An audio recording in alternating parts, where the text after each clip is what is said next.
up, y'all? Welcome to another episode of The Growth Blueprint. In this episode, we're going to be talking about sleep. So,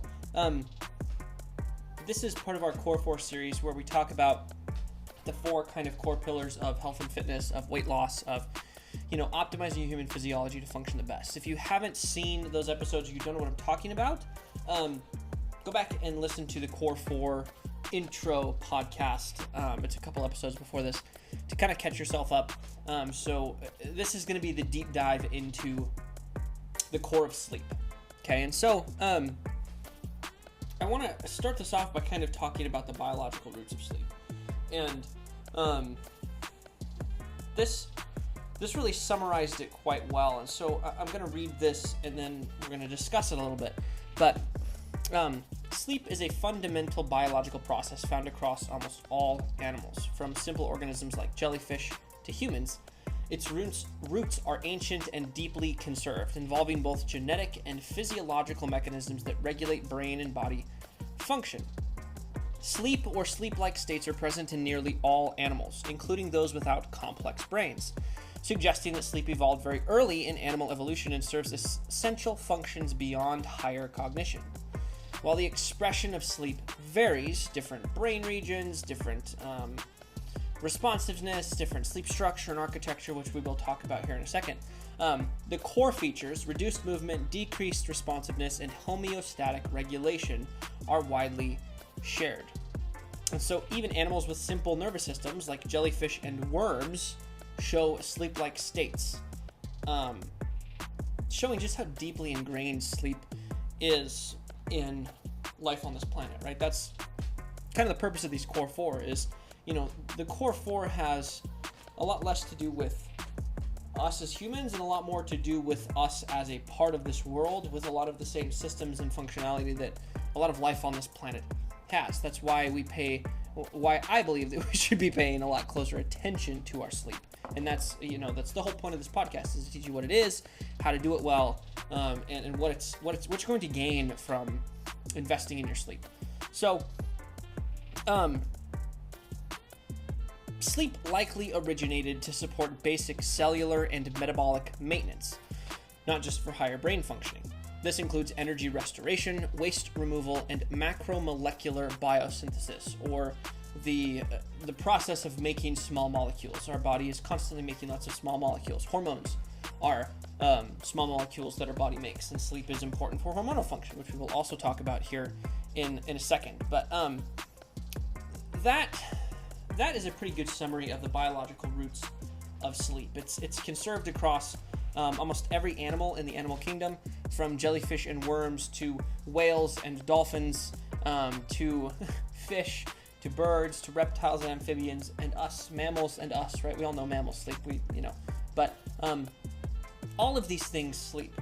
There are even some insects that exhibit sleep-like characteristics. It's very, very widespread, and so it's not just something that we have to do.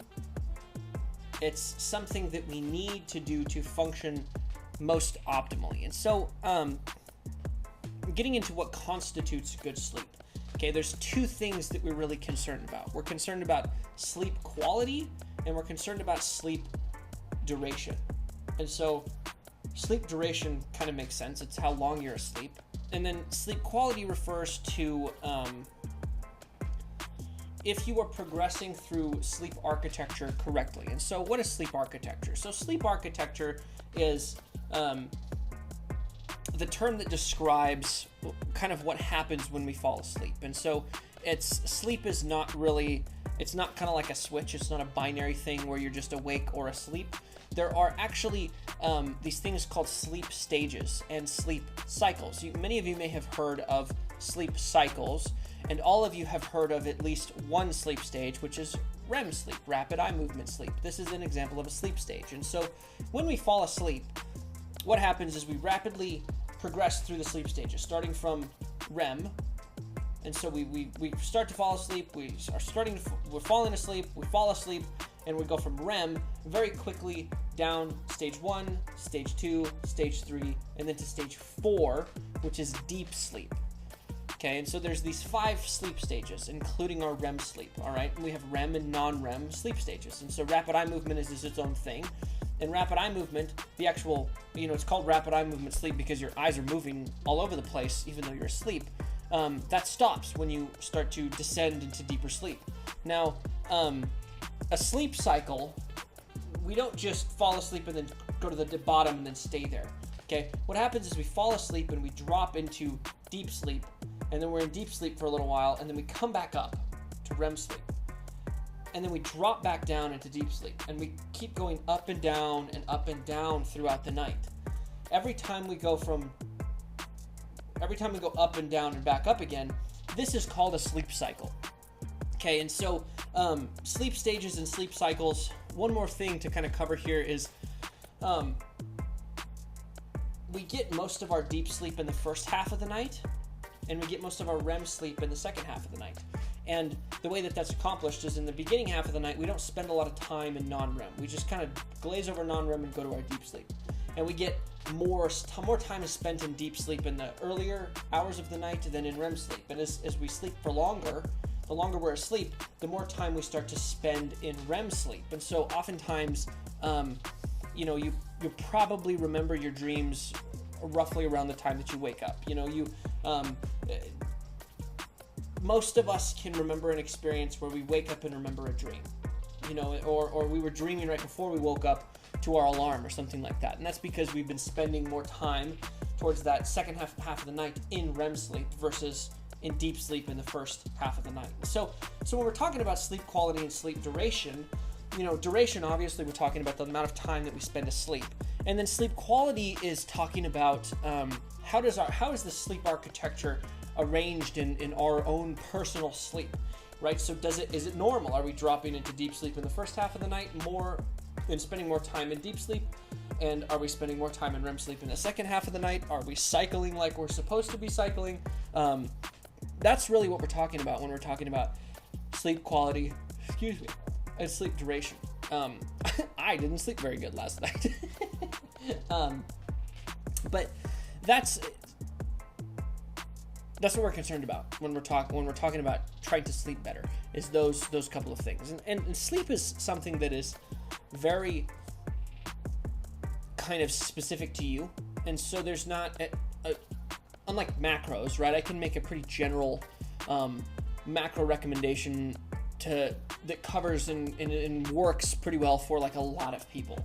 This isn't necessarily the case with sleep. There can be a lot of genetic variability between sleep requirements, lots of individual variability across the board when it comes to sleep.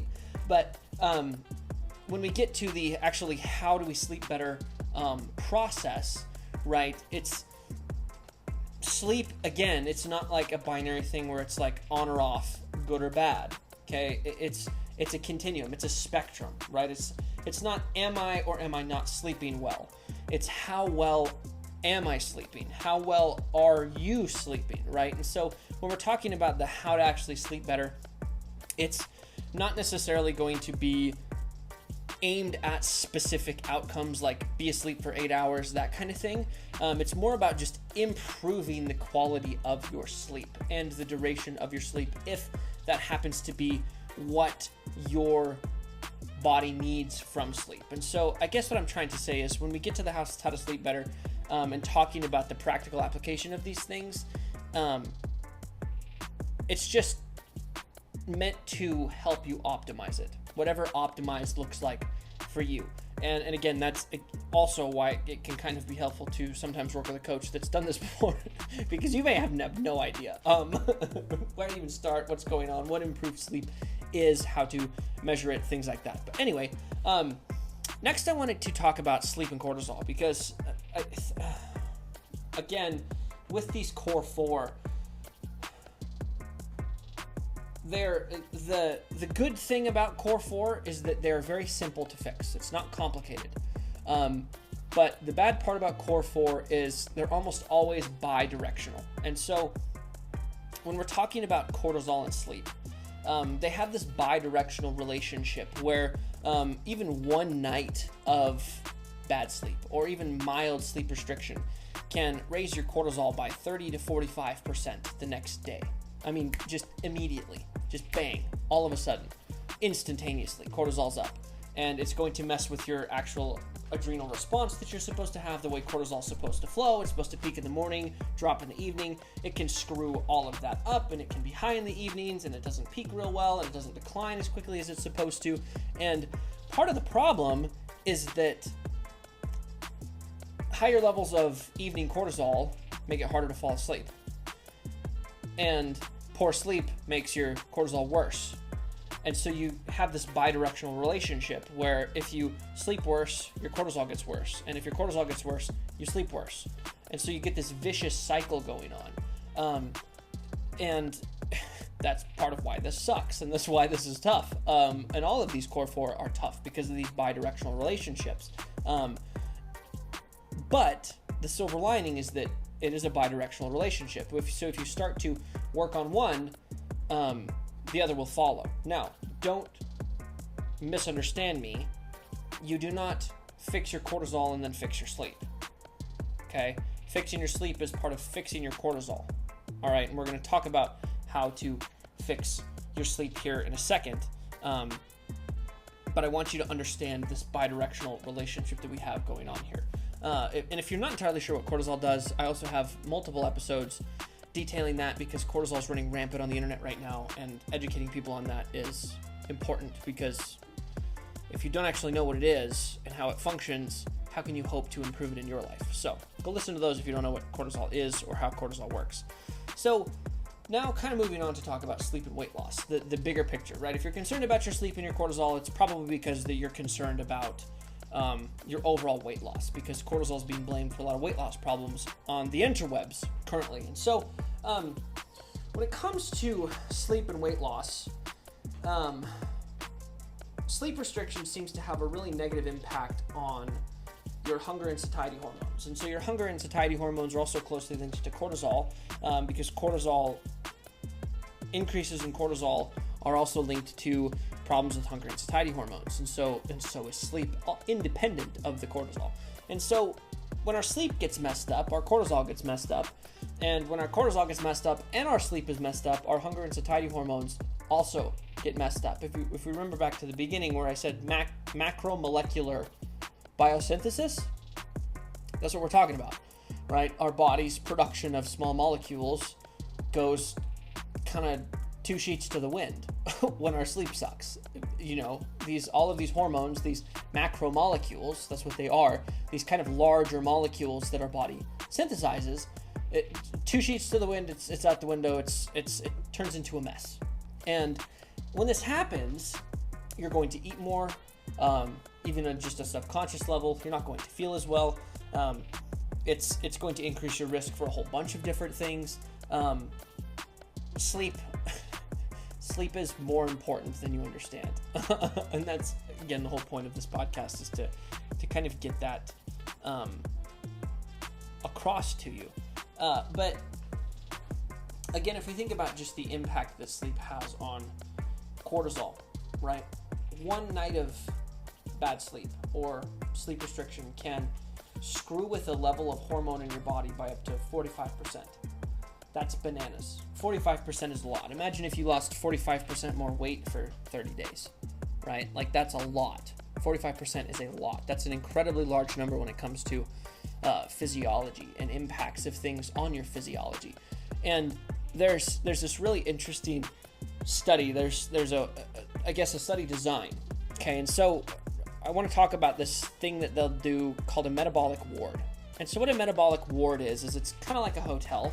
And if you sign up for this study, you kind of check in for however long the study is, and they feed you exactly what they want to feed you, right? The exact macros and calories that they want you to be consuming.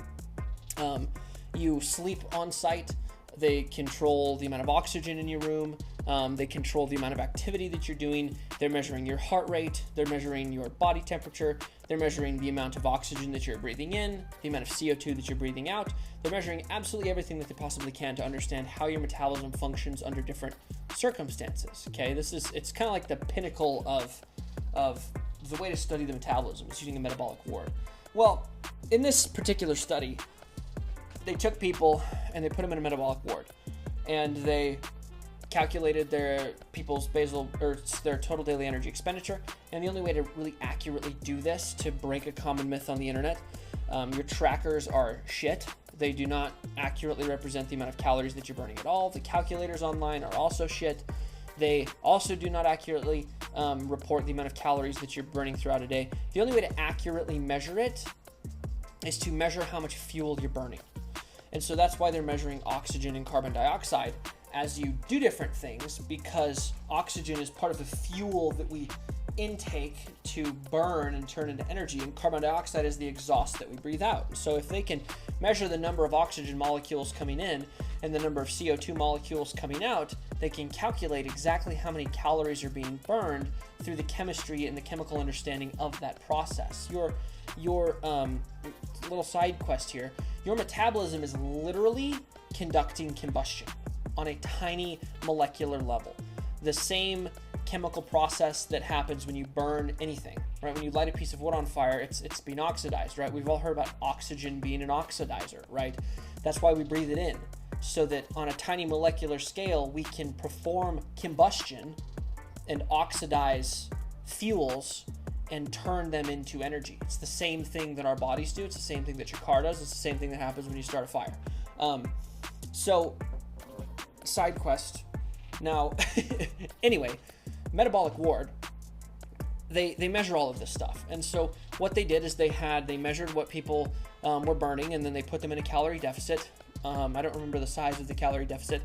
And all of the people lost weight, right? They fed them the same calorie deficit. They gave them the same amount of exercise, same amount of sleep, same amount of everything. Everything was the same. And they watched these people lose weight. And then they didn't change anything except people's sleep. And so they sleep restricted all of these people.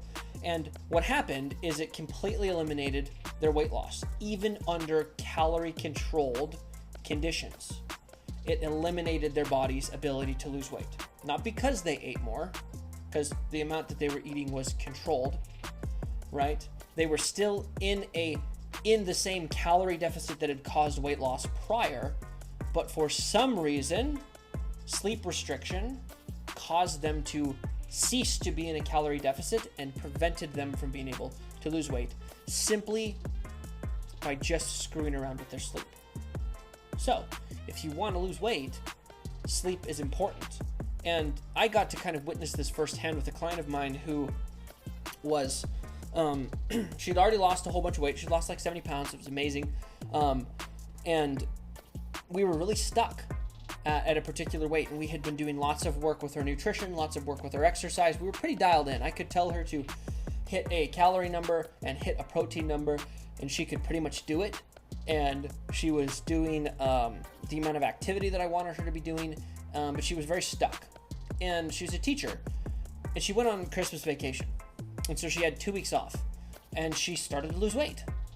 And like, you already know where this is going because this was a podcast about sleep, but I didn't know this at the time. And she started to lose weight, and we were like, oh, this is kind of cool. I mean, you know, your stress is lower. There's different stuff going on. We kind of chalked it up to different circumstances, but we weren't exactly sure what about the circumstances had changed that had led to her being able to start to lose weight. Well, school year comes back around. We get a couple weeks into the school year, the second half of the school year, right in January, and she gets stuck again. And I'm like, okay, I need you to go think about and think about Christmas break. What was different about Christmas break that has changed now? And she came back the next week for our check-in, and she said, I think I figured it out. I was sleeping like 1 to 2 hours more every day or every night. And I was like, oh, wow. And just that change, nothing else, started to cause her to lose weight. And when we took that change away and we changed it back to the 6 hours of sleep that she was getting or whatever she was getting at the time, she was unable to lose weight. That simple. It was just a sleep thing. That easy. Unbelievable. The impact of sleep on weight loss is bananas. It really truly is. So that's, if you've ever been, really stuck, I just had it happen with a client of mine last week. work got crazy, stress got high, she had to do a lot of extra work in the evenings, and it cut into her sleep, weight loss stopped. I mean, drop of a hat. It happened so quick. Because again, remember the impact, the speed of the turnaround of the impact that sleep has on us, right? One night of missed sleep can change our hormones. It can change the way that we sleep the next night instantaneously, right? And so it can have that same effect on your body's ability to lose weight. It's bananas. So hopefully at this point, you're bought in on this idea of sleeping good for weight loss, and sleeping good because it's such a deeply ingrained biological thing that we have in our physiology. Okay, so how do we sleep better?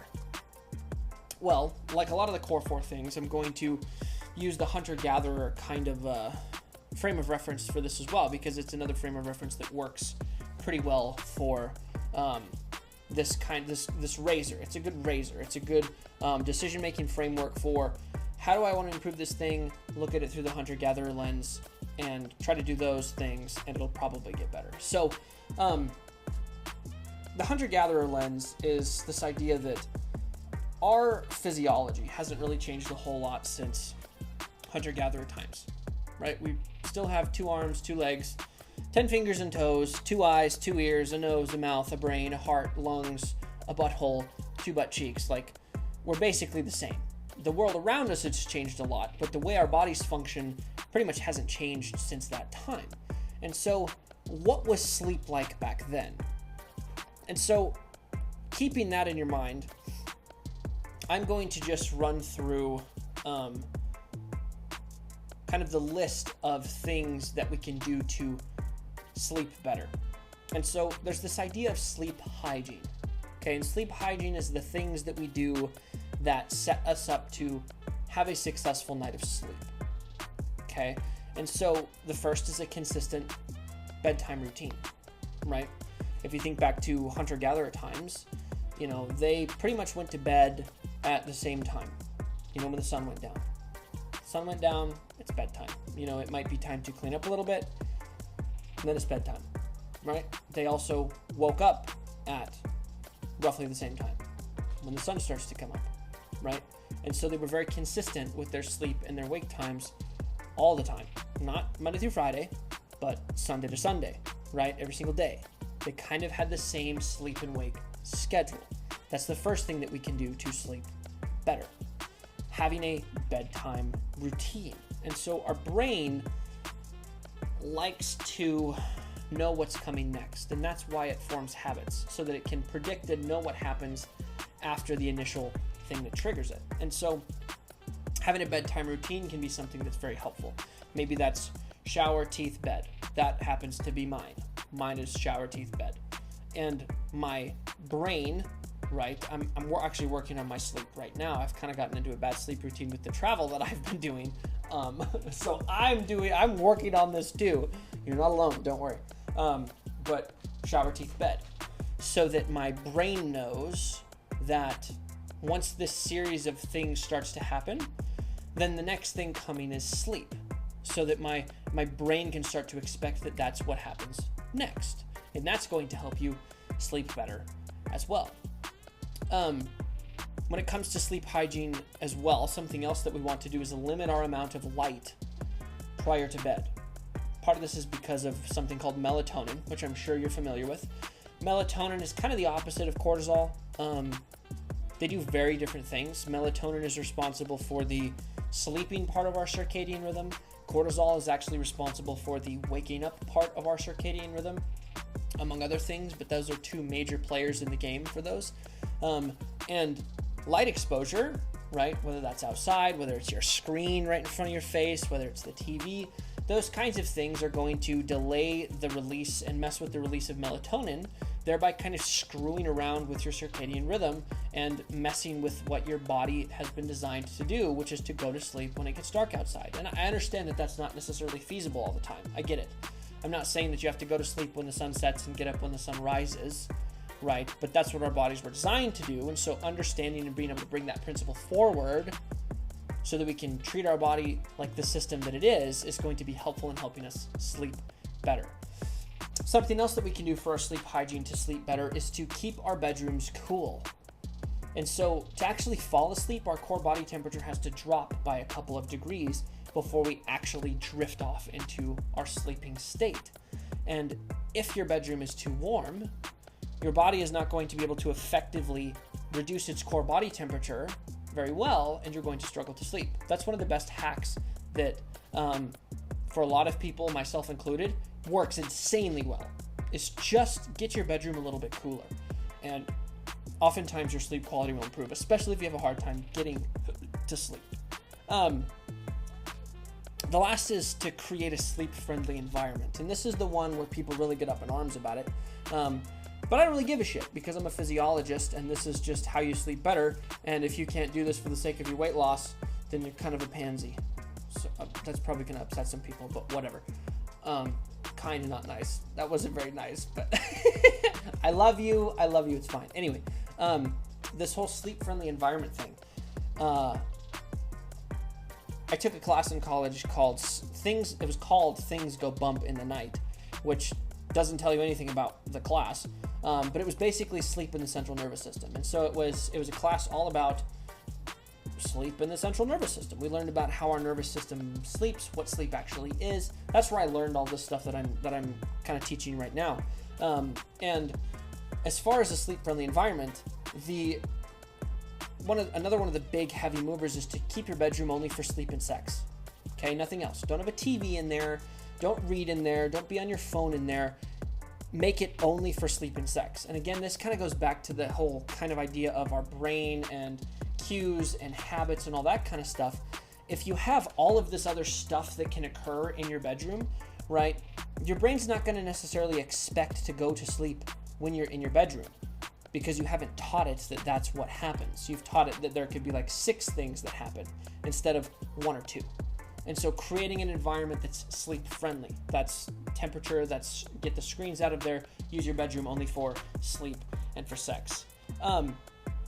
Something else, and this is going to just kind of tie into the rest of the core 4 with movement, nutrition, and emotional regulation, but those are 3 other things that you can do to improve your sleep. So physical activity, time and time again in many different studies, has been shown to improve the quality and quantity of your sleep, helping you to lose more weight because of your sleep, feel better, have better energy, sleep better, all of the benefits that come with better sleep. Physical activity, okay? Again, our bodies were just built to move. Hunter-gatherer frame of reference, right? Hunter-gatherers moved a lot, so it makes sense that if they moved a lot, then we should move a lot. And if we move a lot, it's going to help with all of the other core 4 in our health and fitness in general.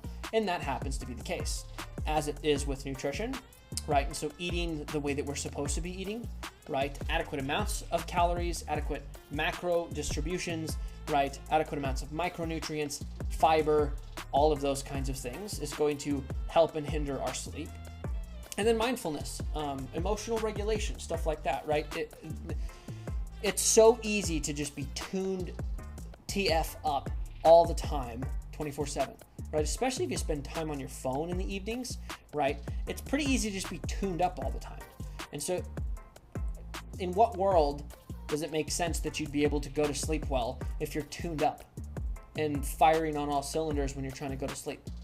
You know, that's the same as our ancestors getting chased by a bear or a mountain lion or a cheetah and then being like, all right, I'm going to go right to sleep. It's like, no, it's not going to happen, right? And so, again, this kind of ties it back to our core 4 and shows, again, the bidirectional relationship, not only of hormones in sleep or cortisol in sleep, but sleep and nutrition and movement and emotional regulation, the core 4 that we've been talking about for weeks now, right? And this bidirectional relationship where sleep is going to impact our movement, it's going to impact our nutrition, it's going to impact our emotional regulation, and our emotional regulation is going to impact our sleep, our movement is going to impact our sleep, and our nutrition is also going to impact our sleep. So, how do we optimize our sleep? Let's do a recap. We want to establish a bedtime routine, right? Create a habit around going to sleep. Start to go to sleep at a consistent time. Wake up at a consistent time, even on the weekends, if at all possible. We want to limit stimulants. I forgot to talk about that one, but cutting off stimulants early on in the day, so we're not stimulated. Same thing goes for like the whole mindfulness and chilling out, right? We want to control our light exposure in the evening. That's screen time, TV, light outside, lights in the house. And we want to create a sleep-friendly environment. We want to make sure that our room is cool enough. We want to remove other things that can occur in there and try to use our bedrooms only for sleep and for sex, and to keep it dark, right? That's going to help us with our sleep. If our sleep goes to shit, our weight loss is going to go to shit, our hormones are going to go to shit, and we sleep not because we need to as humans, but because we need to as a living creature on this planet. Sleep is so important for the biological processes of all animals, from worms to jellyfish to blue whales to birds to us, that everything sleeps. And so paying attention to that sleep is going to help us regulate our system. It's going to help us give our body the things that our body needs to function optimally. And when our body is functioning optimally, it becomes far easier to lose weight, far easier to build muscle, and far better to just live a healthy, wonderful, beautiful lifestyle. So that's our deep dive on sleep. As always, your time is your most valuable resource, and so if you spent that with me here today, I hope that I made it worth your while. If you have any questions about this, I would love to answer them. I'm relaunching and revamping my school group. It's going to be incredible. It's going to be a paid community because I'm pumping so much value, so much effort, and a lot of money into the school group as well. And so if you do have any questions, you want to support me, you want to support what I do, it's only like $50 a month, and you get one-on-ones with me. You get access to all of our resources. I've put together some incredible AI tools that help you understand your specific areas that you need to sleep better, eat better, move better, and regulate your emotions better. Whole bunch of amazing new things in there, so feel free to check it out. Hit me up on social media if you have any questions. I'd love to answer them. But again, your time is your most valuable resource, and if you spent that with me here today, I'm eternally grateful. If I made it worth your while, please share the show, rate the show, send it to a friend. You guys are what gets this out to more and more people. It's my passion to help more and more people, and I love doing this. I love nerding out about this stuff with you guys. So if you could share that, it would mean the world to me. And anyway, I will see y'all in the next one.